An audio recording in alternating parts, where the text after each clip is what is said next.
What is good, Straw Hat Crew? Welcome back to another video. You already know it's a banger. Without any further ado, let's jump straight into it.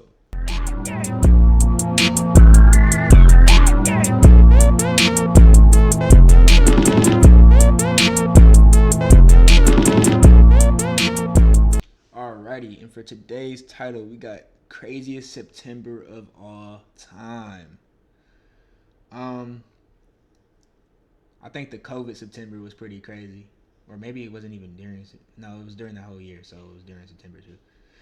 But this September has also been one to remember for sure.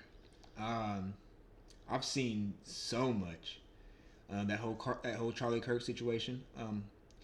Like, here's the thing with me. I don't care if he was racist. As long as he wasn't a monster, as long as he wasn't hurting people, as long as he wasn't, like, you know what I'm saying, like scarring people, as long as he wasn't doing anything towards people, as far as like physically. Words, I'm not gonna sit here and be like Charlie Kirk's a piece of shit. Rest in peace, Charlie Kirk. Hope you made your way to heaven, brother. With that being said, let's go ahead and jump straight into it. I know I usually do a recap at the end of every year, covering everything that happened from influencers to politics to memes. And I'm happy to say that will be coming out. But this... And apparently, the rapture... the event that no man or woman knows was supposed to happen the 23rd, 24th. On a date that man and women know. Right.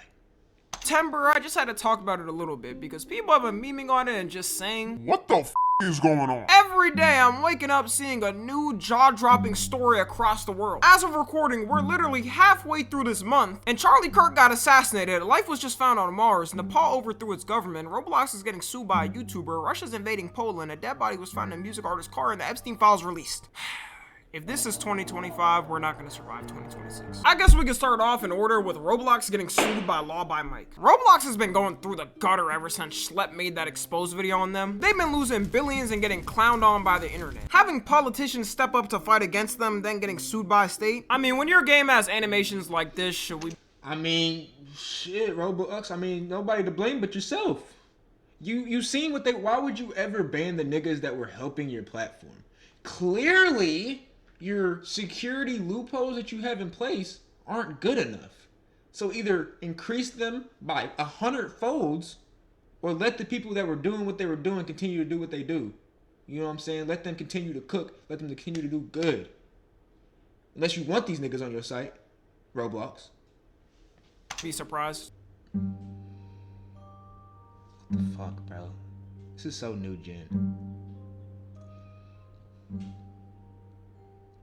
This isn't even the worst of them. Like, if I showed the worst, this video will probably get taken down. So on September 1st, Law by Mike dropped a video saying he's suing Roblox and pointed out all the up things Roblox has yet to address. One of them was the fact that anyone could make an account on the website before 2021 with just a username, password, and birthday. It's the first step for every game company to have you enter in an email at least. This makes it way easier for predators to create some bot accounts and lure some kids off the platform. And also, what happens if you forget your username and password and don't have an email connected to the account? Was your account just blipped from existence forever? He also says that their AI moderation is a failure because groomers always find a way around it. They'll either use some type of secret emoji codes or text in the chat to still get through, which only makes me wonder, when are these companies gonna realize AI is not built up as much as they thought it was? Now it feels like companies are only becoming unsafer with this AI bullshit. It's almost like removing an actual human being and replacing it with a robot that works half the time was gonna cause problems. But you know they don't care. Roblox does anything for profits. He also exposed that Roblox is lying about how many moderators they have. They try to say they have thousands working around the clock 24/7 to protect kids, but it turns out they only have 3,000 total. And that might seem like a lot, but keep in mind,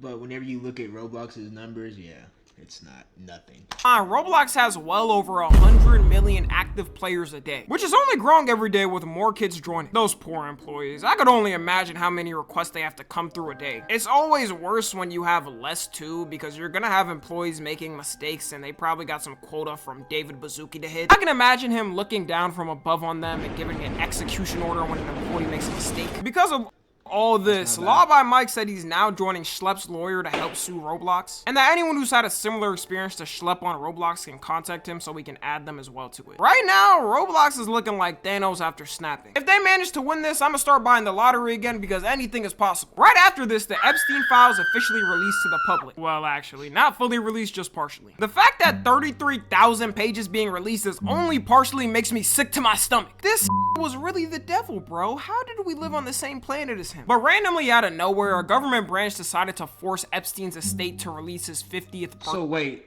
are those on those 33,000 pages? Is that like a list of his crimes? The list of the Epstein done? Because if that's the case, I thought it was just like, well, maybe it is a guest list and a list of what he's done, but still, 33,000 pages? Fuck. Birthday book, which did indeed expose Trump for signing an inappropriate letter to Epstein. I always wonder how these rich dudes get so freaked out. Their freaky is always 10 octaves above the public. I don't know if I can show the letter, but I'm not gonna risk it because this vid might get taken down. It takes like 2 seconds to find though on the internet anyways. The letter itself is a bad drawing of a naked woman's body, with Trump's signature directly on the bottom of it. I feel like in the past, if people heard that a president got exposed for signing a nude letter to a predator, they would assume he would have got impeached by now. Maybe this is just the bar that we've set for the future. They also had a fictional conversation between them on the letter. Aw, they're doing some cute couple role plays, such goals. I'm not gonna lie, 2 men having a fictional conversation written on a letter has gotta be some form of zesty. There is never a time you'd ever see me and my homies do this with each other. At the end of the letter, the last thing Trump wrote is, "A pal is a wonderful thing. Happy birthday, and let every day be another wonderful secret." Well, surely he clarified at least what he meant there. It's not my signature, and it's not the way I speak. And anybody that's covered me for a long time knows that's not my language. Oh, Oh, it wasn't. Oh, it just wasn't you. Just your signature was on it. Got you. Someone just forged your shit. Got you. Got you. And then sent it to Epstein, your friend. Got you. Got you. well, I have no reason to say he's lying. I believe him. Moving on. It's crazy because if I'm president and I'm accused of being a predator like this, and I'm saying someone's smearing me with fake signatures and all that, I'm instantly releasing a forensic analysis showing it's fake. Like, I run the country, b****. Give me the best one and get it done in a couple hours. But ever since he said this, there hasn't been a single peep from him about it. You've had to have some real genius out there to smear Trump with a fake signature 20 years ago knowing he would be president just to use it as blackmail against him. People are pointing out also he has signatures from the past that look exactly like the one with Epstein, and even ones he signed in 2022 with that exact one. But he's changed up the signature ever since becoming president, which makes you think, is this man really dumb enough to think people won't go back to his old signatures and compare them to see how alike it is? The answer is probably yeah. Russia now might invade Poland, so yay, another World War III threat this year. At this point, how many World War III threats are we at this? Whoa. Why would that be a World War III threat? Are we cool with Poland? I didn't know we were cool with Poland like that. To get the whole world dragged into it? Because I don't know. I don't know the military assets. I don't know. I know we're in NATO. That's it.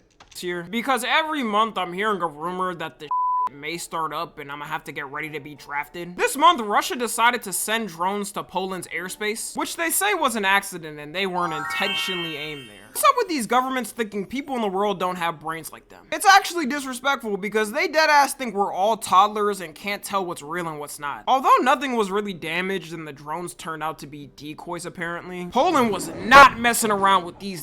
Word on the street is Poland's moving like the Texas of Europe. They deployed their jets to shoot down the drones because you gotta show dominance. And they also invoked Article 4 of the NATO treaty, which means they're now meeting with all other countries to discuss where further to go with this. All it takes is for them to agree to move to Article 5 and we potentially in them World War III trenches. The military better be able to hold this out with my tax dollars because that draft is one I will be dodging. I don't care if I gotta act like Timmy from South Park, I'm not going. While a country was attacking another country, Gen Z in Nepal just said f it and burned down the their government. Finally, Gen Z, it's time for us to rise up. I don't know why, but I thought in our lifetime we would never see a government overthrown with all of our modern technology. I thought we was and shit. Our generation got a bunch of femboys and furries. Are these the people that are supposed to fight? Like, whenever I see footage of a government being overthrown, it's always from the 80s or in black and white. But this all started when in Nepal, the government decided to randomly ban all major social media platforms. And with stuff like this, it's always a buildup. The people there already felt like the government was too corrupt. So this one little thing pushed them to the edge. At first, the protesters started peacefully with people asking the government to change its ways. But then the police started using rubber bullets and tear gas fighting the protesters. The one thing you never do to a peaceful crowd is start firing at them, because their next and only option is revolt. So all the Gen Z kids started fighting back and crowding the streets, slowly adding up to more and more until the police couldn't handle it. And in the middle of this revolt, for some reason, there was a random British tourist there vlogging to witness it all. When all other media fails and there's no other source, always count on a random British man. I feel like there's always something like that. Like,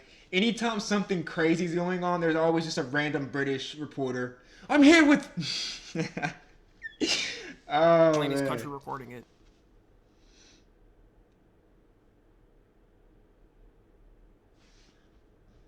Oh, there's no sound, guys. How y'all doing today? Pretty good. Yeah, I'm doing alright. I'm doing alright. You know what I'm saying? I can't complain. Got a little workout in today. About to get me some food after these videos. You know what I'm saying? Nothing too crazy. On second thought, the overthrowing can't be that bad. They gave him water for free. Apparently the whole thing was actually very wholesome, other than the government buildings getting burnt down. People were helping each other if they got injuries and driving them to the hospital. People set up stations to give each other food to refuel. And after everything burnt down and their previous prime minister resigned, they cleaned the street together and are gonna start building up everything again. In a way, this is the most peaceful overthrowing of a corrupt government I've ever seen. After all this, they of course had to elect new people in the government, considering all the old government got pushed out. And the place they chose to pick their leader wasn't in person, wasn't through local polling. They elected their new prime minister through Discord. Say what you want about Gen Z, but we get things done in the stupidest possible way ever. New prime minister also would make her the first female prime minister in the country's history. So she got a lot on her plate, but you know what? Good luck to her and the rest of the Nepalian people. You could tell their government was corrupt because sadly there was 72 casualties just in the days of this going on. In America, if it came out the government off 72 people on the streets now, we would probably have a civil war all over the nation. Moving on, David, who's a singer that blew up in the past couple of years, mainly becoming big off of TikTok as most artists do nowadays. If you think you've never heard of his name, I guarantee if you hear one of his songs, you probably heard it on a TikTok before. His Tesla had been found abandoned on the street and got towed to a local towing yard. It was there for a while when the workers started noticing a bad smell coming from it. And when they called the police found a body in a bag in the trunk. I could not be a cop because I would not be the same after seeing something like that. As soon as it came out, all of his fans were like, it's over. Their favorite TikTok artist turned into OJ. But it turns out at the time it got found, he was on tour already for a while. So unless he pulled some mafia type of calls and had someone taken out and left in his trunk for some reason, which doesn't make sense if you're trying to hide a crime, but whatever, then it was pretty much impossible for him to have done the crime. The police also said he's not a suspect and he's working with them to help. That's gotta be awkward to address to the public, right? Usually artists are addressing scamming allegations or something else, but a murder, that's a little more than what we normally see. But f that, because now we got signs of Mars has life. One of NASA's rovers last year got... When did we get this? When did the new Mars update drop? I'm not hip to it. We got life on Mars. No one told me.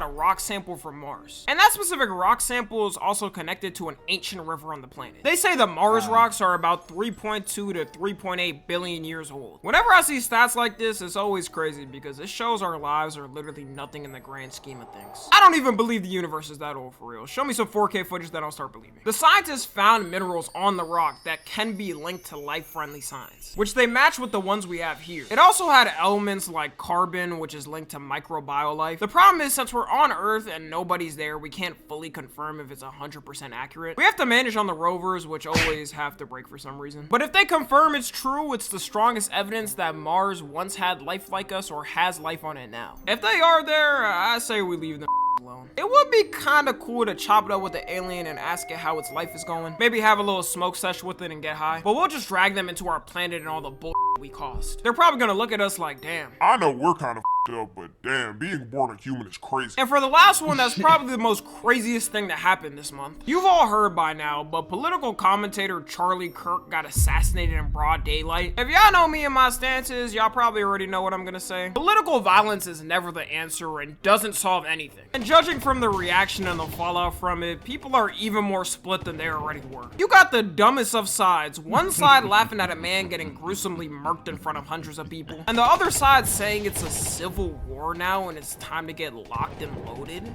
It's time we rise.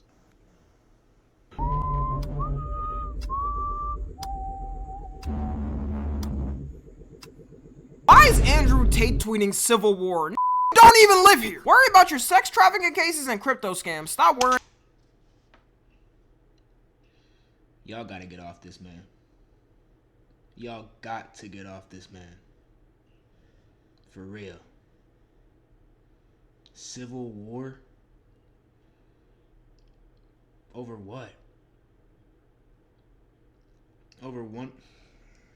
About our affairs. To me, it looks like if this is the type of president we're setting for political commentators, like for politicians it's one thing, even though it's bad too, that's something people more expect is a possibility, then how far are we gonna go with this? Even though Charlie Kirk is on the more extreme side with stuff he says, it starts like that, then dwindles down to everyone else. It honestly shows how sad we've gotten, and I'm honestly scared of what's to come. Like for the people cheering on, and for the people, well, he's just about to say it. And for the people that are like praising his death and like, oh yeah, sir, Charlie Kirk's dead. You're sick. You're sick. Not like you're sick. Like very few people. Like there is some people that I would definitely be like rapists, you know, like abusers, you know, things like that. I'd probably be like, okay, you know, he died, and I don't even feel anything for him. I'm probably not even gonna say R.I.P. But he's not one of them.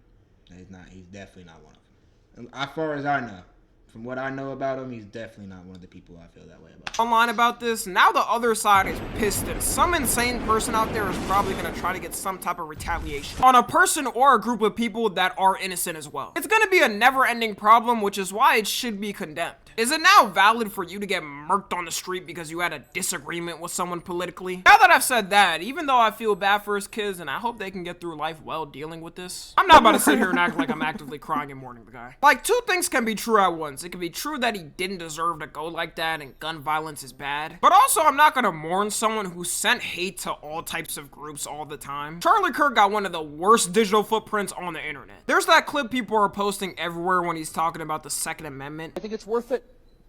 I think it's worth to have a cost of, unfortunately, some gun deaths every single year so that we can have the Second Amendment to protect our other God-given rights. And yeah, that's definitely not a good look for what happened. He's also said things like the Civil Rights Act was a mistake, said abortion is now worse than the Holocaust. He was a huge rage baiter, and even though I'm not gonna celebrate what happened, I see why some people don't care. This whole thing has turned into a giant political butt fight. You got all the conservatives blaming liberals and saying it's because of their rhetoric and the way they talk that it happened. And then you got the liberals saying that's hypocritical because they do the exact same thing and would probably laugh at one of their people on their side dying. I hate to have the commentator take, I guess, but yeah, it is truly both sides would act the same in the exact same scenarios if it was a person on their side. Like, for it's sure. just how things work. I do think it's funny though how all the conservatives are saying how could people celebrate, acting like they haven't been making fun of George Floyd for 5 years. That's so true. I'm not celebrating it, but like he said, I'm definitely not mourning it. Like, I do hope he found his way to God. I hope he found his way to the gates. That's about it. That's about all I hope for him. Floyd jokes were never funny to me when they first happened, and the fact they keep bringing them up nowadays like it's supposed to be some jump scare for black people, I guess. Like, bro, it's been 5 years, almost 6 years. Let it go, man. And now you got them treating him like a warrior, saying he's the MLK and Jesus. It's gotta be some form of blasphemous. How are you a Christian and don't know you can't compare any human to Jesus? If Charlie's their MLK though, then I don't want to know who their Malcolm X is. People may say to me, well, Tommy, he probably wouldn't have given you the same grace if it happened to you. And yeah, I'm sure if it did, he'd say it's tragic and all, but I think it's worth to have a cost of, unfortunately, some gun deaths. I don't really like this excuse because I don't live my life according to how someone else may act towards me. Like, do you act in the same way as a person you don't like? All I know though is from this whole thing happening and getting this many people's thoughts on the internet, we were never meant to see everyone in the world's reaction to something for real. Nothing good can come from it, and y'all better strap in this month up until the end of the year because I have a feeling it's not gonna be a smooth ride until the end of it. Anyways, let me know y'all's thoughts on everything going on and how you're praying to survive. Great video, Tommy. Yeah, it's been a crazy since 2023. It's been getting crazier and crazier every year, man. We'll see how far the crazy goes, I guess. That being said, hope y'all enjoyed the video, and I'll catch y'all in the next one. She call me Luda, bitch, I roll out with my shooters. She wanna fuck me in a Plymouth Barracuda.